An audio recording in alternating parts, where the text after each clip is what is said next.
Episode की शुरुआत में गॉन और किलिया को कुछ और कार्ड मिलते हैं जिनमें एक स्टाफ और जजमेंट होता है, दूसरा होता है एल्डर्स ग्रोथ बिल और आखिरी वाला जो कार्ड होता है वो होता है फ्लेजलिंग सीईओ। और ये सब कलेक्ट करने के बाद इनके पास अब कुल 50 कार्ड हो चुके हैं, वो भी रेस्ट्रिक्टेड स्लॉट्स के। उसके बाद हम टीम टस्गेरा और टीम गैंथ्रू को देखते हैं और ये ट्रेड के लिए मतलब आए होते हैं ना, इसलिए कार्ड को एक्सचेंज भी कर लेते हैं। लेकिन गैंथ्रू कार्ड लेने के बाद बोलता है कि ये तो बहुत ज्यादा अनफेयर है और टीम टस्गेरा बोलती है कि कैसा अनफेयर है, तुम्हें एक कार्ड के बदले हम 3 कार्ड दे रहे हो और तुम बोल रहे हो कि ये अनफेयर है। और तब हम सब और 12 को देखते हैं जो मिट्टी के अंदर लेटे होते हैं, यानी कि जो पहले वाले सब और 12 थे वो फेक थे। और तब गैंथ्रू बोलता है कि तुम्हारे लिए अनफेयर है क्योंकि मैं तुमसे 3 कार्ड ले रहा हूं और तुम्हें 1 कार्ड दे रहा हूं, इसलिए मैं एक डील करता हूं कि मेरे 2 हाथों में 2 कार्ड है, राइट में एक है और लेफ्ट में एक है, तुम्हें मौका दिया जाता है कि तुम किसी एक को चूज कर सकते हो। और तब हम देखते हैं कि ये दोनों अपना जो डाइस होता है ये फेंक देते हैं और तब गैंथ्रू बोलता है कि इनमें से एक कार्ड पूरा बकवास है लेकिन दूसरा वाला जो कार्ड है वो तुम्हें एंजल्स ब्रेथ मिलेगा। और उसके बाद हम देखते हैं दोनों डाइस को जिसमें गुड लक आया होता है और इसलिए ये दोनों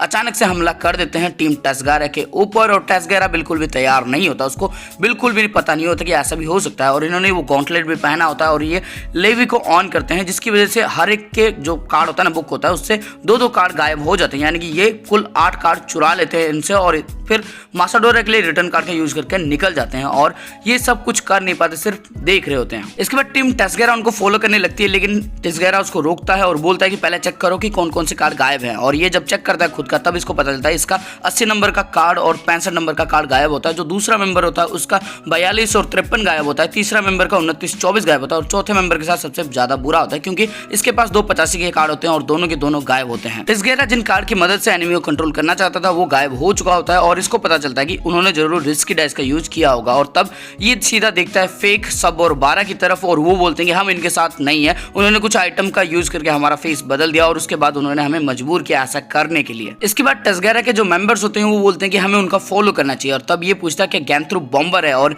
ये जो फेक सब और 12 होते हैं ये बोलते हैं हमें नहीं पता, लेकिन हमारे एक दोस्त के सर के ऊपर इसने हाथ रख के एक ब्लास्ट किया था और इससे इसको पता लग जाता है कि गैंथ्रू ही बॉम्बर है। और ये बोलता है कि उसके साथ अभी फाइट करना ज्यादा चालाकी वाला काम नहीं होगा। और उसके टीम के मेंबर्स बोलते हैं लेकिन वो हमारा कार्ड चुरा के भाग गया और शायद उसका कलेक्शन भी अभी तक कंप्लीट हो गया होगा। और तब ये लिस्ट का यूज करता है और देखता है कि नंबर 2 का जो कार्ड है वो अभी तक किसी के पास भी नहीं है, द पैचअप शोर अभी तक किसी के पास भी नहीं है। और ये बोलता है कि हमें पैचअप शोर के ऊपर ज्यादा फोकस करना चाहिए, अगर हम उसको फोकस कर सकते हैं तो फिर हम अभी भी उसको हरा सकते हैं और साथ में एंजल ऑफ ब्रेथ के लिए ये कोई और जुगाड़ लगा लेंगे। इसके बाद टीम टस्गेरा कंपनी कार्ड का यूज करती है और सीधा पहुंच जाती है सोफोराबी में। उसके बाद हम टीम गैंथ्रू को देखते हैं जहां पे 12 बताता है कि रिस्की डाइस और लीवी की मदद से इन्होंने उनसे कार्ड छीन लिया और इनके पास कुल अब 93 कार्ड्स हैं। लेकिन सब बोलता है कि 93 नहीं 92 कार्ड्स है क्योंकि हमने रिस्की डाइस के अंदर अच्छे लक के लिए एक कार्ड को यूज कर लिया था। और तब गैंथ्रू बोलता है कि ये कोई भी इंपॉर्टेंट नहीं है, इंपॉर्टेंट बात तो ये है कि हमने उनसे उनका वो वाला कार्ड छीना जिनसे वो हमें कंट्रोल करने की कोशिश कर रहे थे। और तब ये बताता है कि हमें नंबर 72, 21 और 9 कार्ड की जरूरत होगी और उसके बाद हम जाएंगे सोफरापी नंबर 2 कार्ड के लिए और 75 नंबर कार्ड के लिए हमें किसी ऐसे बंदे को ढूंढना होगा जिसके पास वो कार्ड होगा और उससे हम वो वाला कार्ड छीन लेंगे। इसके बाद गॉन और किलिया को हम देखते हैं जहां पे गॉन सवाल करता है कि यहाँ पे 100 से ज्यादा प्लेयर्स हैं और अगर यहाँ पे इतने सारे प्लेयर्स हैं तो फिर सारे कार्ड तो अब तक बढ़ जाने चाहिए थे क्योंकि यहाँ पे जो कार्ड्स होते हैं ना, जो बी लेवल का कार्ड होता है उसका भी कन्वर्जन रेट 30 होता है, तो इसका मतलब सारे कार्ड तो अब तक मतलब किसी और के पास होने चाहिए थे, लेकिन उसके बावजूद हम कार्ड को देख पा रहे हैं, तो ऐसा क्यों हो रहा है। और तब किलिया बताते हैं कि जो कार्ड्स हैं वो बहुत ज्यादा डिफिकल्ट होंगे दूसरों के लिए, शायद दूसरों टीम जो है वो ऑब्टेन नहीं कर पा रहे होंगे या फिर ऐसा होगा कि उनको वो कार्ड की जरूरत होगी ही नहीं, वो कार्ड लेना नहीं चाहते होंगे, उनको बस इस गेम से किसी तरह से बाहर निकलना होगा। उसके बाद किलिया के दिमाग में कुछ चमकता है और ये सवाल करता है कि अगर तुम मासाडोरा जाते हो और तुम्हें लीव कार्ड की जरूरत है और तुम्हें वहां पे नहीं मिलता तब तुम क्या करोगे। तो बिस्की बोलती है कि मैं पैसे कलेक्ट करूंगी और जब तक लीव कार्ड नहीं मिल जाता तब तक कोई ना कोई कार्ड एक्सचेंज करती रहूंगी। और तब किलिया सवाल करता है कि अगर तुम्हें कोई सुपर रेयर कार्ड मिलता है तब तुम क्या करोगे। और अचानक से गॉन बोलता है कि मैं उसे बेच दूंगा और बहुत सारे पैसे मिलेंगे तो उससे अलग कार्ड खरीदूंगा। लेकिन ब्रिस्की बोलती है कि ऐसा करोगे तो सारे कार्ड बर्बाद हो जाएंगे, मैं तो उस कार्ड को सेव कर लेती ताकि मैं किसी के साथ उस कार्ड को ट्रेड कर सकूं लीव कार्ड के बदले में। उसके बाद हम एक बंदे को देखते हैं जो बहुत ज्यादा निराश होता है। गॉन इसके पास आता है और बोलता है तुम्हें लीव कार्ड की जरूरत है क्या, तुम असल दुनिया में जाना चाहते हो। और उसके बाद हम ब्रिस्की को देखते हैं एक बंदे से बात करते हुए, किलिया को भी देखते हैं एक और बंदे से बात करते हुए और हमें पता लगता है कि इन्होंने 3 लीव कार्ड देके 4 रेस्ट्रिक्टेड स्लॉट खरीद लिए होते हैं, यानी कार्ड खरीद लिए होते हैं और अभी इनके कार्ड 54 हो चुका होता है, यानी कि टोटल 54 कार्ड इनके पास होता है। उसके बाद हम तीनों को देखते हैं जिनके सामने कुछ सामान पड़ा होता है क्योंकि इनके पास जो फ्री स्लॉट होते हैं वो खत्म हो चुके होते हैं, इसलिए इन्होंने कुछ कार्ड को गेन कर लिया होता है, मतलब जो बेकार से कार्ड होते हैं उनको को गेन कर लिया होता है। और फ्री स्लॉट इनको लगभग 5 फ्री स्लॉट हर किसी के पास होना जरूरी होता है, ताकि कोई अगर अच्छा सा कार्ड इनको मिल रहे तो वो उसको रख सके। और इसलिए सब डिसाइड करते हैं कि सबके पास कुछ स्पेल कार्ड रहेंगे और डिफेंसिव कार्ड भी रहेंगे। और ब्रिस्को भी बोला जाता है कि तुम कुछ डिफेंसिव कार्ड रख लो, लेकिन ब्रिस्की बोलती है कि मुझे उनको यूज करना होगा। तब किलोआ जोरों से चिल्ला के बोलता है कि तो फिर सीख जाओ तुम्हें किस तरह से यूज करना चाहिए। इसके बाद किलोआ बोलता है कि अब तक हम प्लेयर से छुप रहे थे, लेकिन अगर हमें सुपर रेयर कार्ड चाहिए तो फिर हमें उनसे बातचीत करनी होगी, उनके साथ ट्रेड करना होगा। और उसके बाद ये एक बंदे से ट्रेड करने के लिए जाते हैं, जहां पे वो बंदा तो पहले इनको एक डुप्लीकेट कार्ड दे देता है, लेकिन उसके बावजूद ये पता लगा लेते हैं क्योंकि गॉन के पास जो पैलेडियंस नेकलेस होता है उसके जरिए पता चलता है कि ये डुप्लीकेट दे दिया। और ये जब पूछते हैं तो ये सॉरी बोल देता है और असली कार्ड देके निकल जाता है। और किलोआ को समझ में आ जाता है कि यहाँ पे सारे के सारे कमीने भरे पड़े हैं। इसके बाद ये सब आगे बढ़ जाते हैं और गॉन सवाल करता है क्या ये जो नेकलेस है ये सारे कर्स को निकाल सकता है। तब किलोआ बताता है कि सिर्फ स्पेल कार्ड के ऊपर जो कर्स हुआ होगा उसको निकाल सकते हैं। तब ये बोलता है कि मैं सोच रहा था वो जो विलेजर्स थे, यानी कि वो जो निंजा वाले विलेजर्स थे ना, जो चोर थे, उनके ऊपर भी ये कर्स निकाल सकता है क्या। तब किलोआ बोलता है कि शायद नहीं, क्योंकि मुझे नहीं लगता वो कार्ड होंगे, लेकिन हम एक बार ट्राई जरूर कर सकते हैं। इसके बाद ये सब उनके पास जाते हैं और पूछते हैं क्या तुम हम पे भरोसा करते हो। और तब ये बोलते हैं कि तुमने फ्री में हमें सब कुछ दे दिया जो भी हमें चाहिए था और हम तुम पे इसलिए बहुत ज्यादा भरोसा करते हैं। और तब ये सब कार्ड में बदल जाते हैं और उसके बाद गॉन इन सबको लेता है और सबको अनकर्स कर देता है, यानी कि जो बीमारियां थी उनको मुक्त कर देता है उससे। उसके बाद ये उन कार्ड को फिर से गेन कर देते हैं और उसके बाद ये जो विलेजर्स होते हैं ये इनको एक गिफ्ट देते हैं। और वो गिफ्ट एक्चुअली में एक कार्ड होता है, जो कार्ड होता है नंबर 75 का, यानी कि जो सबसे रेयर वाला कार्ड जिसको गैंथ्रू भी ढूंढ रहा था, वो वाला कार्ड अब गॉन के पास आ चुका होता है। उसके बाद ये गांव छोड़ के जब आ रहे होते हैं तो कोई इनसे कांटेक्ट करता है और वो अपना नाम कैजुअल बताता है और बताता है कि मैं वही हूँ जिसके साथ तुमने अभी भी डील किया था। और वो कुछ बातें करना चाहता है इनसे और इसलिए पर्सनली इन सबको मिलना चाहता है। वो बताता है कि गैंथ्रो नाम का एक बंदा है जो अभी इस गेम को जल्दी ही पास कर जाएगा और हमें उनको रोकना होगा। उसके बाद ये सब मिलके आते हैं जहां पे हम टीम कैजुअल को देखते हैं, टीम आस्था को देखते हैं,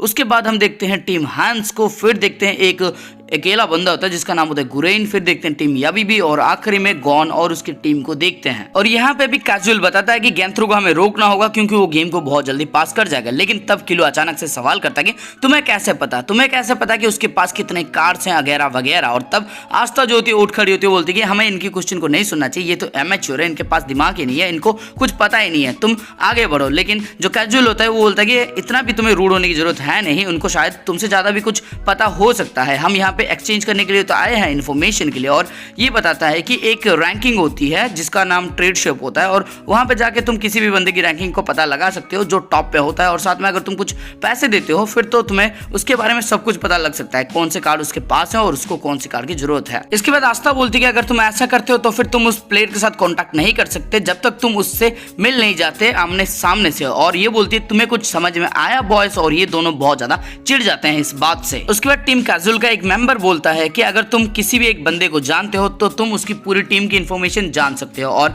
कैजुअल बोलता है कि गैंथ्रो के पास अभी नंबर 0 नहीं है, नंबर 2 नहीं है, नंबर 9 नहीं है और नंबर 75 नहीं है। और ऐसा एक सॉलिड थ्योरी है जहां पे 99 कलेक्ट करने के बाद ही तुम्हें जाके 0 नंबर मिलता है, यानी कि अब गैंथ्रो को सिर्फ 3 कार्ड ढूंढने की जरूरत है। इसके बाद कैजुअल बोलता है कि हमें इन 3 कार्डों को किसी भी तरह से लेना होगा ताकि हम उनको गेम क्लियर करने से रोक सके। और उनके पास पैलेडियस नेकलेस भी है, तो इसका मतलब ये है कि सिर्फ लेवी ही काम कर सकता है और कंडीशन अगर कुछ अलग होगी तो शायद लेवी भी काम ना करे। और तब इसका एक और मेंबर बोलता है कि क्योंकि उसने अपने 96 कार्ड रिवील कर दिए हैं तो इसका मतलब यह है कि उनके पास जरूर प्रिजन होगा और प्रिजन के द्वारा वो सब सेफ होगा, तो हम उनसे कोई भी कार्ड चुरा नहीं सकते। इसके बाद आस्था बोलती है कि हम उनके ऊपर अटैक करके भी तो छीन सकते हैं, लेकिन याबी भी बोलता है कि हमें उनकी एबिलिटी के बारे में कुछ नहीं बताता, क्या तुम लीड करोगे हमें। और तब ये थोड़ी सी चुप हो जाती है और जो कैजुअल होता है वो बोलता है कि ये एक बेवकूफी होगी और वो हमसे काफी ज्यादा स्ट्रांग है, हमारे पास कोई ऑप्शन है नहीं, तो हमें इसी प्लान के साथ टिके रहना होगा, अगर किसी को कोई प्रॉब्लम है तो बताओ। तब आस्था फिर से बोलती है कि मुझे प्रॉब्लम है। और तब कैजुअल बोलता है कि तुमने जैसे कहा था कि 50 कार्ड से ऊपर होने वाला टीम चाहिए, मैं उसी टीम को लेके आया हूं, तो फिर तुम्हें प्रॉब्लम क्या है। और तब आस्था बोलती है कि ये जो छोटे छोटे बच्चे तुमने पाल रखे हैं मुझे नहीं लगता कि ये किसी काम के होने वाले हैं। इसके बाद किलोआ बोलता है कि सिर्फ तुम यहाँ पे प्रॉब्लम क्रिएट कर रही हो। और तब ये बोलती है कि तुम्हारा बड़ा मुंह तुम्हें मुबारक हो, अगर तुम्हारे पास कोई प्रूफ हो तो फिर प्रूफ दे के दिखाओ। और तब गॉन बोलता है कि हमें गैंथ्रो की एबिलिटी के बारे में पता है और साथ में एक ऐसा कार्ड है जिसको गैंथ्रू लेना चाहता है और क्या इतना सेटिस्फाइड है, और तब ये बोलती है कि सेटिस्फाइड तो है लेकिन पहले मुझे एबिलिटी के बारे में बताओ। तब ये बोलता है कि एबिलिटी के बारे में हम बता तो देंगे लेकिन पहले तुम बताओ कि तुम्हारे पास क्या है। इसके बाद ये बोलती है कि मेरे पास 71 कार्ड्स हैं और तुमसे ज्यादा हैं, और ये बोलती है अगर तुम इन्फॉर्मेशन देते हो तो मैं तुम्हें ए रैंक का एक कार्ड दे सकती हूँ, लेकिन क्यूलो बोलता है कि ए रैंक का कार्ड मैं खुद ले सकता हूँ, अगर तुम्हें देना है तो फिर मुझे 2 एस रैंक का कार्ड दो, तब जाके मैं इन्फॉर्मेशन दूंगा। और तब ये बोलती है तुम ज्यादा लालची नहीं बन रहे बदतमीज लड़के। और तब ये फिर से बोलती है अपने दोस्तों के साथ कि ये देखो किस तरह से प्रॉब्लम क्रिएट कर रहा है, ये हमसे 10 कार्ड मांग रहा है। और तब क्यूलो बोलता है कि तुम बेवकूफ हो, मैंने सिर्फ तुमसे कार्ड मांगा है, बाकी सब जो कुछ भी देना चाहे मैं एक्सेप्ट कर लूंगा। इसके बाद आस्था और गॉन के बीच में बहुत ज्यादा तू मैं होने लगती है यार, इनका फाइट देख के मुझे बहुत ज्यादा हंसी आ रही थी। और उसके बाद जो आस्था के टीममेट्स होते हैं ना, वो इसको समझाने की कोशिश करते हैं और कार्ड देने के लिए राजी हो जाते हैं, लेकिन आस्था इनके ऊपर भी भड़क जाती है और बोलती है कि ये बच्चा मेरे से फाइट करना चाहता है। और तब किलो भी चिल्ला के बोलता है कि तू मेरे से फाइट करेगी, मतलब इनके बीच में और थोड़ी सी तू में होने लगती है। और किलो बोलता है कि चलो हम यहाँ से चलते हैं, लेकिन गॉन और बिस्की नहीं मानते और बोलते हैं कि सिचुएशन थोड़ी सी टाइट है तो हम यहाँ से नहीं जा सकते अभी के लिए। उसके बाद गॉन गैंथ्रू की एबिलिटी के बारे में रिवील करता है। एक एबिलिटी होती है काउंटडाउन और दूसरा होता है लिटिल फिंगर, और उससे दूर रहने के लिए बोलता है। और तब बहुत सारे लोग चिंता में आ जाते हैं और उनमें से आस्था भी होती है, यानी कि गैंथ्रू ने पहले ही इनके ऊपर बम ट्रांसप्लांट कर दिया होता है। और ये बात जब किलो को पता चलती है तो उसको मौका दिखाई देता है। उसके बाद आस्था बम को डिफ्यूज करने के बारे में पूछती है और गॉन बोलता है कि डिफ्यूज करना बहुत ज्यादा आसान है, गैंथ्रू को पकड़ना है और चिल्लाना है कि आई कैच द बॉम्बर और बॉम्ब डिफ्यूज हो जाएगा। तब किलो इसके ऊपर चिल्लाता है और बोलता है कि बेवकूफों की तरह तुमने ये सब रिवील क्यों किया। और तब गॉन बोलता है कि ताकि तुम फिर से फाइट ना कर सको, लेकिन गैंथ्रू का जो बम है वो तब तक एक्टिवेट नहीं होता जब तक वो अपनी एबिलिटी के बारे में किसी को नहीं बताता, तो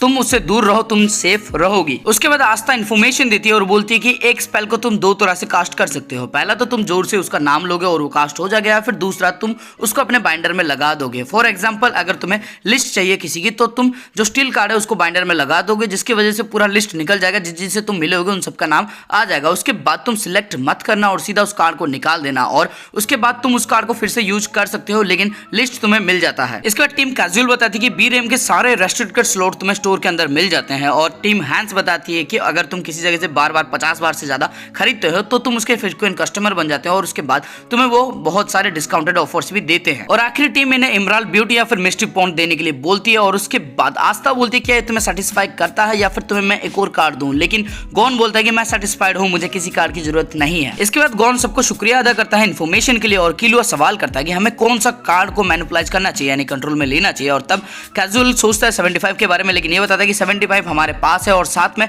75 हर टीम के पास एक हो सकता है, और साथ में इसका जो मतलब लिमिट है वो भी बहुत ज्यादा हाई है, वो 20 है और हमारे पास 75 है, तो वो किसी ना किसी तरह से वो मिल जा सकता है। और उसके बाद ये लिस्ट ऑन करता है और देखता है कि 75 नंबर का कार्ड अभी 6 बंदे के पास होता है, और 2 और बंदे होते हैं जो लिस्ट ऑन करके देखते हैं कि जो 9 नंबर का कार्ड होता है वो भी 3 बंदों के पास होता है, लेकिन 2 नंबर का जो कार्ड होता है ना वो अभी तक किसी के पास नहीं होता, और उस कार्ड का नाम होता है पैच अप श्योर। इसके बाद आस्था की टीम की मेंबर गाइड ऑन करके पता लगाती है ये सोफरावी में मिलेगा, और उसके बाद ये कंपनी यूज करके सीधा जाते हैं सोफरावी में। इसके बाद हम देखते हैं सारे बंदे सोफरावी में पहुंच जाते हैं, और सोफरावी काफी बड़ा शहर होता है और आकर्षक शहर होता है। और यहाँ पे किलुआ इनको बताता है कि यानी कि मतलब ब्रिस्की और गॉन को बताता है किलुआ कि हमें हर एक से पूछना है एक एक करके, क्योंकि इन्फॉर्मेशन यहाँ पे मिलना मुश्किल भी हो सकता है, तो कुछ कैरेक्टर को बार बार पूछना पड़ सकता है। और तभी हम गुरेन को देखते हैं जो इनके पास आके बोलता है कि इसको इन्फॉर्मेशन मिल गई है, और ये थोड़ा सा हैरान हो जाते हैं क्योंकि इतनी जल्दी इन्फॉर्मेशन मिल जाएगी इन्होंने सोचा नहीं होता। इसके बाद ये सब एक लड़की के पास जाते हैं, जो लड़की बताती है कि इस सिटी को पायरेट्स रूल करते हैं। कुछ लोग कहते हैं कि एक भगवान है समंदर का जो एक जगह पे रहता है, इसी किसी जगह पे रहता है, और उसके अंदर जाने के लिए तुम्हें पैचअप श्योर की जरूरत होगी। और तभी कुछ लोग आते हैं, मतलब 15 लोग आते हैं, जिनमें से रेजर इनका लीडर होता है, और 14 डेविल को वो लेके आता है, और वो पहले तो मार देते हैं हमारे जो फिशरमैन, तो उसको मार देते हैं, और साथ में उन सबको मार देते हैं जिसको पता होता है पैचअप श्योर के बारे में। तो अगर तुम प्रॉमिस करते हो कि तुम किसी तरह से हमें रेजर से बचा लोगे तो फिर मैं तुम्हें सब कुछ बता दूंगी जो मैं जानती हूँ। इसके बाद ये सब बीच पे आते हैं, और कुछ लोग बोलते हैं कि जब पहले हम यहाँ पे आए थे तो हमें कोई इन्फॉर्मेशन नहीं मिला। तब कैजुअल का एक बंदा बोलता है शायद एक टाइम फ्रेम के अंदर ये काम करता हो, और हम देखते हैं जो आस्था का एक मेंबर होता है ना, एक आंख वाली खूबसूरत लड़की, वो बोलती है कि शायद 15 प्लेयर से इसका कुछ रिलेशन हो, क्योंकि पायरेट्स भी 15 थे, हम भी 15 हैं, तो शायद इसी चीज ने इसको ट्रिगर किया हो। लेकिन तब एक बंदा बोलता है कि लेकिन एक गेम की कैरेक्टर को कैसे पता होगा कि 15 लोग हम आए हैं। और तब ये बोलता है कि मतलब किलो बोलता है कि कंपनी के जरिए, और तब इन सबको समझ में आता है कि जब भी एक कंपनी के जरिए 15 या फिर उससे ज्यादा बंदे आएंगे तब जाके ये इवेंट ट्रिगर होगा। इसके बाद गुरेन बोलता है कि ये तो बहुत बुरा है, लेकिन जब किलो उसको देखता है तो वो बोलता है नहीं कुछ नहीं। इसके बाद ये सब उस जगह पे जाते हैं जहाँ पे पायरेट्स रहा करते हैं और हम देखते हैं 3 पायरेट्स को। तीनों के 3 बेबड़े होते हैं और पियक्कड़ होते हैं, पी के लोटपोट हो रहे होते हैं और ये उस जगह पे पहुंच जाते हैं। और इसी के साथ ये वाला एपिसोड हो जाता है खत्म। तो दोस्तों इस वीडियो के अंदर आपको कुछ भी अच्छा लगा, फिर मजा आया ना, तो इस वीडियो को लाइक कर दो और कमेंट करके बताना ये एक आंख वाली खूबसूरत लड़की आपको कैसी लगी। और साथ में अपने दोस्तों के साथ इस वीडियो को शेयर कर देना ताकि हमारी रीच बनी रहे। और साथ में अगर चैनल पे नए हो तो प्लीज सब्सक्राइब का बटन जो है ना उसको दबा देना और साथ में जो बेल का आइकन है उसको ऑल पे सेट कर देना, क्योंकि सबकी घंटी बज रही है, अपनी भी बज जानी चाहिए। तो एकदम घंटी को टर्न करके आवाज आनी चाहिए वैसा बजा देना।